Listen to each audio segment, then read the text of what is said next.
guys, I'm back with another great video here in Christian's Corner. Thank you so much for joining me. And if we can, let's call this part 2 from why I quit church. And now we're going to talk about and wrap up losing your identity in church. Ooh, this is going to be good. It's going to be so good, right? So as you can see, I'm kind of stepping out of the box here with the red lip and with a good old name brand apparel on. And that's something that if you identify as a churchgoer and real churchy and oily, if you will, you would never want to roll up on the Lord with a good red lip and a name brand item. Why? Because that's worldly, that's earthly. You're supposed to be in the world, but not of it. Sometimes we can take those things a little bit too far to where you begin to drown out who you truly and authentically are as an individual. And I'm going to hit on some points today that hopefully if you can identify with, you can really do some assessment to just say, am I who I am pleased with? Am I someone that I truly can identify as and say, that's Christian, that's me authentically. I'm not acting like someone else. I don't have to turn on and off to be around certain people in church. I'm me all the time. And I love who I am. A lot of us have lost our identities because we chose salvation. But honestly, when you choose the Lord, that doesn't mean you have to lose yourself in the mix. It simply means that you choose to be governed by a certain belief system and understanding, and if you will, commandments or laws that will allow you to live a certain standard in life. And there are certain things you don't want to be associated with and you don't want to be doing because it simply does not serve you in your beliefs. However, that doesn't mean that you have to become someone totally different just to fit in or just to get approval of man if your true goalpost is to please God. And that's something that we often find ourselves doing, but we don't always take the time to self-assess and say, I did switch up there just to please them.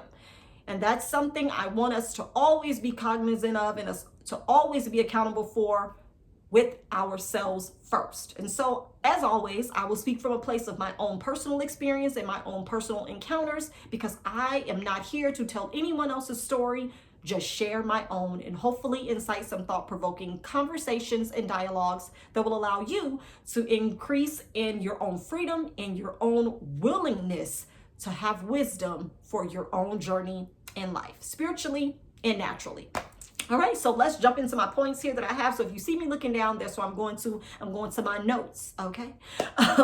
Losing my identity in church. So for myself, I can say my whole childhood up until adulthood, when I got married and moved away from home, which was at the age of 21, I did not pay attention in church.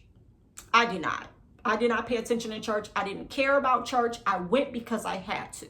I went because I was raised in that kind of household where you didn't have a choice, right? So you weren't going to stay home and not go. You was going because mama was going. And I wasn't even mad about it. It was cool. I enjoyed seeing my friends and socializing and talking to the people that I knew there. But for the most part, I was not living a life that actually cared about what was being taught. And I did not care about what was going on around me. And that's just being completely honest. And a lot of your children, if you have children and you are a churchgoer, they too would probably tell you the same thing. You probably wouldn't want to hear it, but they're only there because you're making them go.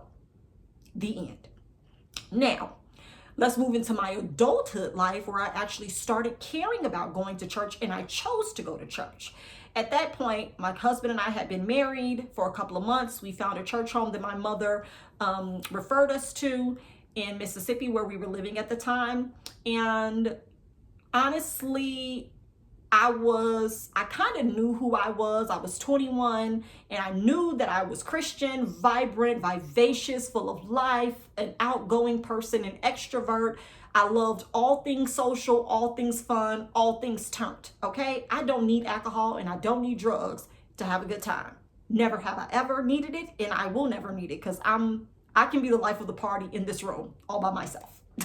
That's just a God-given ability and I'm grateful for that. I love being the life of the party authentically and bringing people in. So we started going to a church and I did not have a problem with the ministry at all in the beginning because it literally was something that I felt like my husband and I were choosing to be a part of. It was something that I enjoyed doing. They were very charismatic. They were very accepting. It was just it was refreshing to be an adult in church now, actually caring about the word and it actually being something that I wanted to hear. Like I didn't find myself going to sleep or dozing off or anything. I was actually connecting to it because it was being taught in a way that I could digest it. Nobody was talking over my head at this point.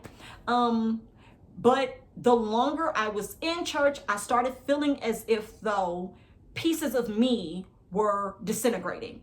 I didn't want to say certain things or act a certain way because I didn't want people to look at me a certain way. Like they knew that I was outgoing and I was kind of, I was quick-witted and I could throw jokes and I can, roll with the best of them, make you laugh, but I really wasn't me.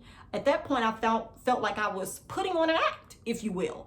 I knew what to say. I knew how to dress. I was on the praise and worship team. I did the announcements and I knew the expectations. Like I knew the expectations and I followed them. I fell in line. Church became our life. It was just Courtney and I. We didn't have children at the time. We lived, we breathed, we slept, we dreamt church.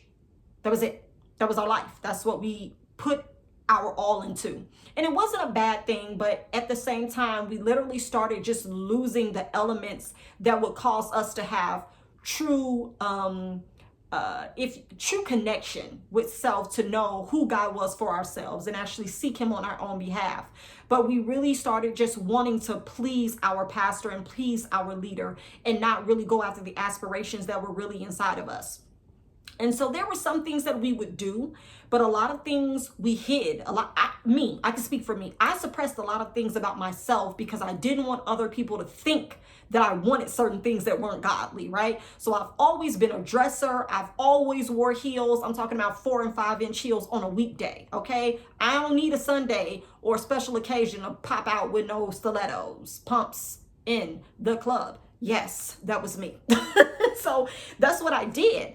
And so the more I was around certain people and church environments, I started to dial it down, dial it back, because I didn't want to seem like I wanted too much. I didn't want to seem like I was into certain things that other people weren't. There were people who made it seem as if though that was just too worldly, you wanted too much, that was materialistic, you needed to kill your flesh and crucify your flesh daily, and you shouldn't be attracted to those things because you need to be focused on the kingdom and winning souls for the kingdom. Well, what about me being happy as a Christian? It's almost as if though the mindset of choosing salvation means that you have to literally suffer as well. And I don't believe in that. I do not believe that me choosing the Lord means that I immediately have to take on becoming a martyr for the faith. When do I ever enjoy the privilege of being a part of the heavenly kingdom? When do I ever get those benefits? If you want to just drop down in the comment section and tell me, when do I cash in my benefits of actually becoming a Christian? Not just when I get to heaven. Surely not. Surely that's not what y'all want me to wait for, because I'm not waiting for that. I want mine right now. End it. I want a now and later. Okay? Kind of reward. So that's what I felt myself doing, losing pieces of myself. And so now I'm going to get into my points here. Continuing to go further into it, and hopefully at any point, if something triggers you or if you can relate to this, you'll know that these are some things that you should seriously start reconsidering, getting back to the foundation of you so you can serve God with a pure, authentic heart and not one that is tainted by the perception of man. Giving up things that you enjoy because it was a part of your past life before salvation. So I've heard of this. I've seen this. I've even done it, right? So let's just, full transparency here, right? So if it's listening to worldly music, there are people that once they become saved and Christians, they no longer listen to rap, R&B, hip hop, pop, any of that. Is just all gospel music. I used to feel like that. There were times when I listened to Christian rap instead of rap music because it wasn't serving and it wasn't pleasing to the Lord, right? The lyrics, the words, the sound, or where it would possibly take your mind back to back in the day when you lived a worldly life. Well, for me, and this is just my thought process, this is just how I reconcile it for me. I know that if I enjoy a song, if I enjoy the lyrics, if I like the music, the sound, the artist, I am going to enjoy that guilt-free, and it does not make me any more or any less of a Christian or a saint or a sinner because I decide to listen to certain kind of music that you don't want to listen to. There are certain gospel songs that I don't like to listen to because it's so downtrodden and it's so heavy. I mean, it's so heavy. When you think about some of the Christian lyrics and words, sometimes I'm nothing, I'm worthless, I need you to save me, but I pick salvation already. Why do I have to continue to sing about my unworthiness and my lowliness and my nothingness without you? I picked you. That's like me saying, I picked my husband, but I still need him to prove his love to me. Oh my God, without you, I wouldn't know what to do. I ain't got nothing without Courtney, because if Courtney don't pay the bills and if Courtney don't go to work, then I'll never make it. I'll never survive. I would never have a life that I live after 5. Like, oh my gosh. That is a level of humility, if you will, or humbling yourself. I get it in the presence of your Savior, right? But if you picked him and you chose him, why do I constantly have to sing those songs that just says I'm worthless and I'm nothing without you? The Lord knows who we are, right? He knows that he died on the cross, right? His son died on the cross for our sins and we're saved. And now we have redemption. And now we are free to live and to enjoy all that he has created. But that's not what it makes it seem like. You still have to lose in order to gain his approval and his love. And I think that that is such a hurtful place to be in when everything that you're doing is always chasing after him. And the goalpost is consistently moved because you're never good enough. Your love, your words, your worship, your praise is never good enough because I saved you and I ain't have to do that. You ain't have to do it, but you did, Lord. I'm so glad that you did. If you hadn't, if I would have been a sinner in hell. How? Why? I've picked you. So that shouldn't consistently be the story that I have to tell or the way that I have to live, constantly losing things in my life just to say that I still choose you. I have to give up basketball. I got to give up red lipstick. I got to give up makeup. I got to give up red fingernail polish. I can't paint my toes. I can't wear pants. Can't wear jewelry. Can't have long earrings. Can't wear no lashes, Lord. Can't go after no name brand nothing, Jesus, because without you, none of that would be. Well, why can't I choose him, and have these things that are good in the earth as well, and enjoy my salvation, and let other people see the light? I've decided to serve the Lord, and this is what my life looks like. Honey, I have yet to find somebody who wants to follow someone who is broken down, busted, and disgusted. Yes, sign me up for that. Who you said you with? Okay, you with Liberty Mutual, but they don't cover none of your accidents when you have them. They don't fix your house. They don't cut you no checks for water damage, for heat, for nothing. Yes, definitely that plan. I want that same plan you got, girl, because that looks like the come down. Not the come up, but the come down. But the letdown, if you will, the letdown. I don't want the come up. I want that letdown plan. That's literally what we're telling people when we talk about how we chose salvation and we chose Christ, but we lost everything else in ourselves. It's not like we became more free and we became more empowered in our own individuality. We lost it. We lost everything. We don't want to talk to our old friends and family no more. We want to distance them. We push them away. We say no to them because they don't look like us or think like us or talk like us or believe like us. You're doing yourself a disservice, right? Because if the point is to add people to the kingdom, how can you do that if you start cutting people off and you start writing people off because they don't believe like you and look like you and think like you? That's not the way that this works. But if you let the church tell it, leave it all behind. Stop listening to that music. Stop wearing those clothes. Stop going to those places. Don't hang out around them people no more because you are better than that. That's literally what that says. When you go to some churches, they want you to disconnect so that they can pump you up with all this other stuff. And it usually is more man serving than it is God serving. Next point, having no earthly aspirations because only the things of God matter and are eternal. I've seen this time and again. I know people personally who, once they became Christians, once they chose salvation, they literally almost zapped out and no longer wanted anything in their personal lives. They have no aspirations. They don't talk about school. They don't talk about education. They don't talk about career-driven goals. They don't talk about traveling. They don't talk about saving. They don't talk about buying real estate, leaving inheritance to their family. Everything is so church focused that nothing else matters to them. They don't talk about building for who's here on earth. They talk about only getting to heaven and then receiving their reward.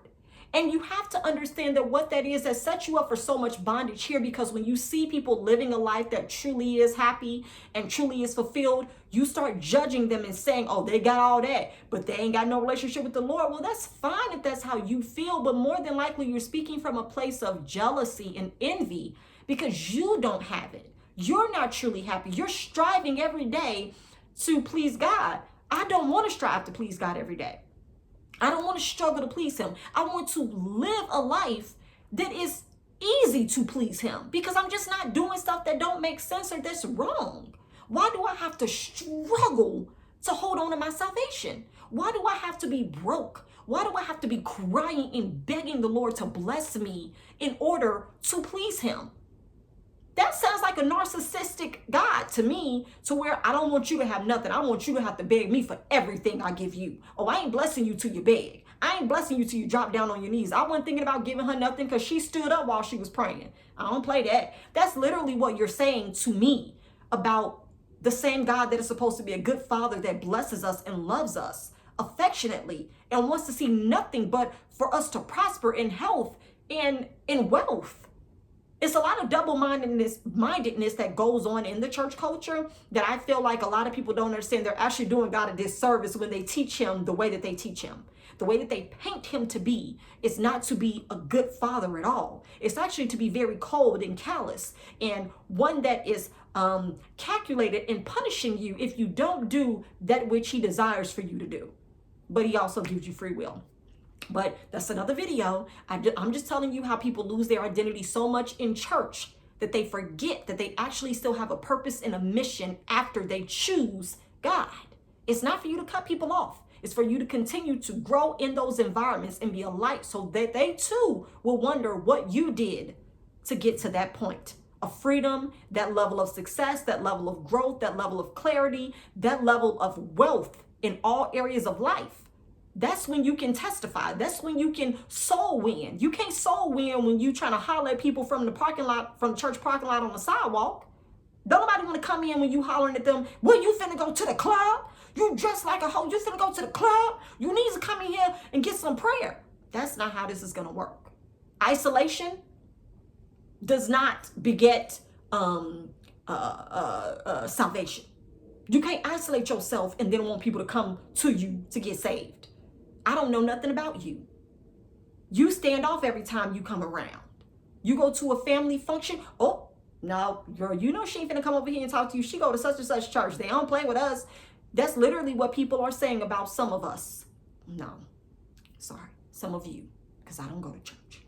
But that was the last video. Check that out if you missed it.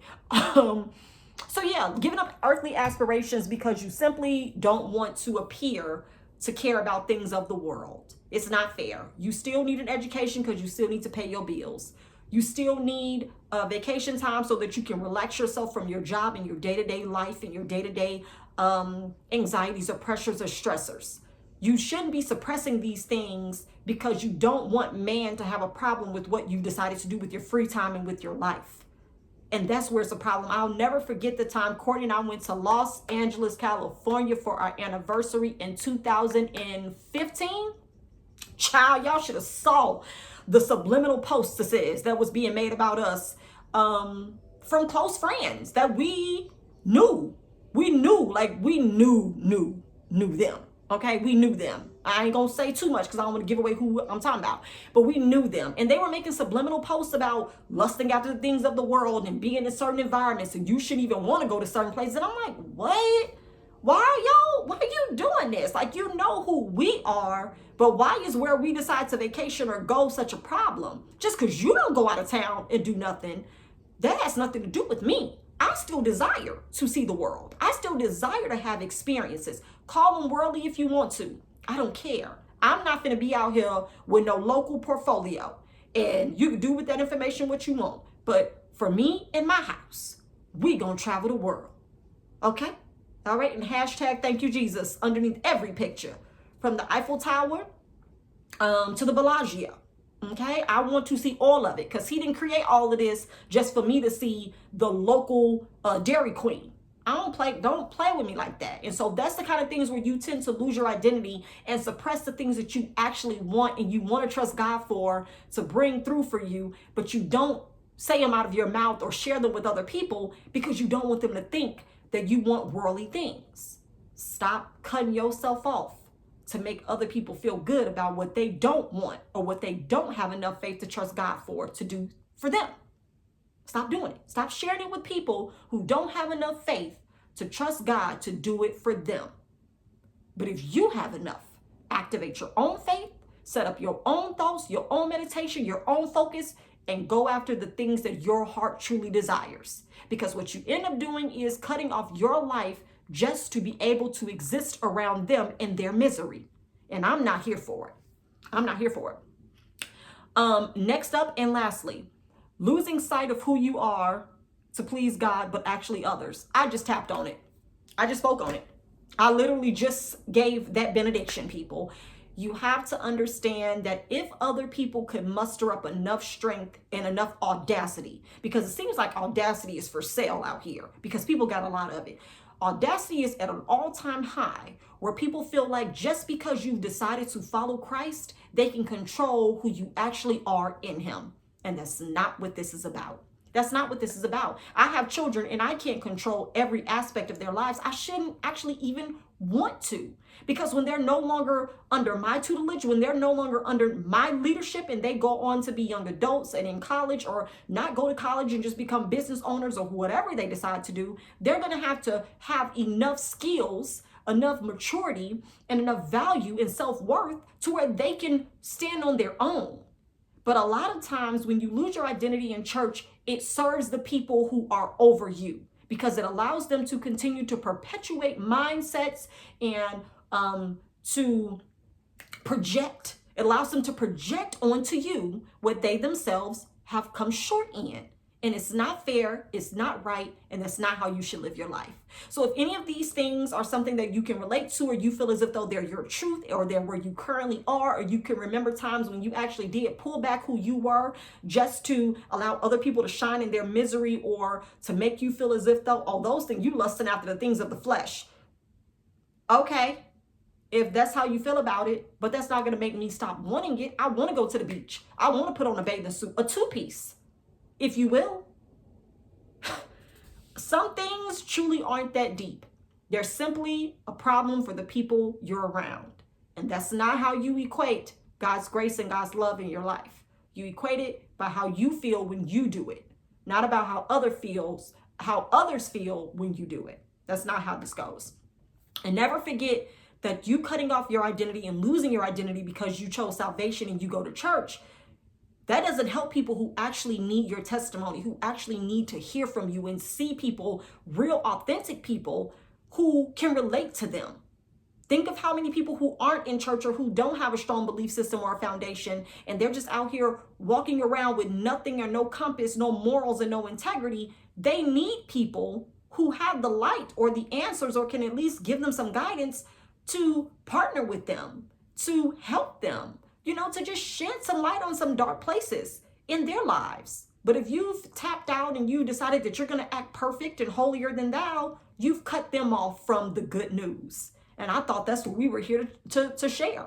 I thought that that's why we chose God, so that we could help others to see his love and to feel his love through their engagement and interaction with us. So always remember that whoever you are, whoever you were created to be, find those great parts of you.